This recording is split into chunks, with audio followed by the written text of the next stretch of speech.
we regularly on Fridays have guest priests that come on and share a reflection of the Sunday gospel. And so this morning we've got Father Nick Stark. Father Nick, how are you doing? Good. Good morning.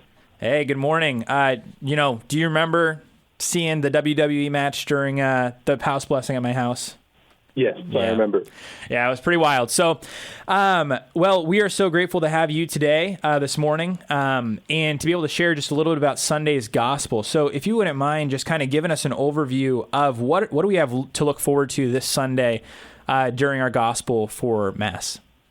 Yeah, sure. Well, I'll just give you a basic overview here. So Jesus might simply be telling us in this gospel to be good people, but it actually challenges us in one of the most common and frankly morally disastrous assumptions that I hear from people in our time, especially people our age, Sam, the millennials, right, and people who are slightly older than us, that it's the belief that if you're simply a good person, then you'll be fine with God and you'll go to heaven because that's all that's required. And honestly, most people believe that.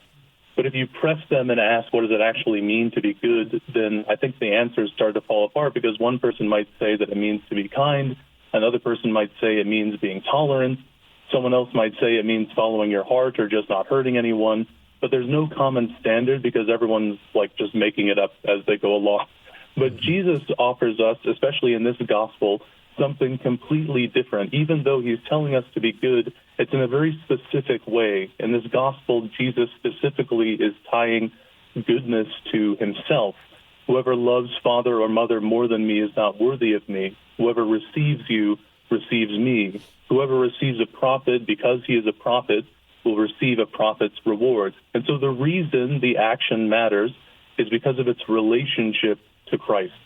Goodness isn't defined by whatever feels compassionate at the moment. Goodness is measured by whether it reflects the one who is goodness himself, right? And, I didn't understand this phenomenon, which I myself had struggled with in seminary, and we all do because it's in the movies we watch, in the online content we consume, even in the air we breathe, it seems sometimes. And it was actually given a name back in 2005 by two sociologists named Kristen Smith and Melinda Lundquist-Denton. You probably know where I'm going with this, but they described the religion that many Americans actually believe, regardless of what church they go to or God that they claim, and they dubbed it Moralistic Therapeutic Deism. And so I know that that's like a lot of syllables to be dropping on you guys this early in the morning, but like moralistic in the sense that it's the belief that we just all need to be nice, therapeutic in the belief that God merely exists to make me happy, and deistic in that God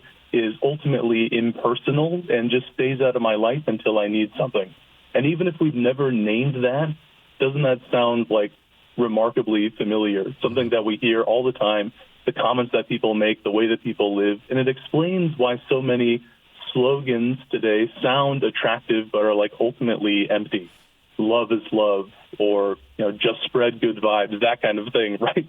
They sound comforting, but they don't actually define what love is or what goodness is. They simply assume that whatever I feel must be right, and that's why I think it's so dangerous. And I think it's important that we reflect on, when we reflect on this, to remember the original sin, which a lot of people, when they think about original sin or they think of Adam and Eve, they think it happened a long time ago in a garden somewhere, or it's just Judeo-Christian mythology, or the church simply made it up. But no, the original sin wasn't just eating a fruit. It was pride. It was pride. It was the temptation whispered by the evil one into the ear of Eve to choose for herself what is good or evil, even if it means disobeying the commandments of God. Perhaps especially that because it promises a sense of freedom, but it only inevitably leads to death.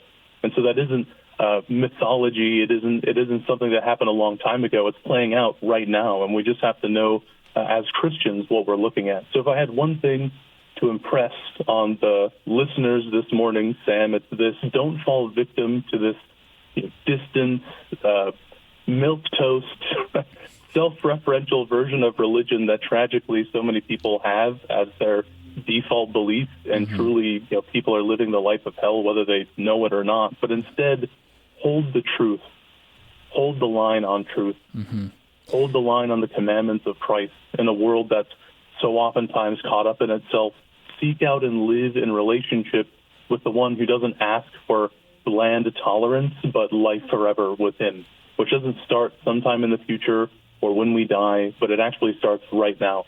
That's what it means to have the joy of the righteous, and that's what it means to receive the prophet's reward. Amen. Thank you so much, Father Nick, and for sharing that. I mean, goodness, Jesus is the way, he is the truth, he is the life. There's no life, no truth, no way outside of him. He is the one. So thank you for your reflection this morning, Father Nick. We'll be chatting with our next guest right after this. Listen to the Catholic Morning Show weekdays at 7 a.m. Central on the Iowa Catholic Radio Network, iowacatholicradio.com, or the Iowa Catholic Radio app.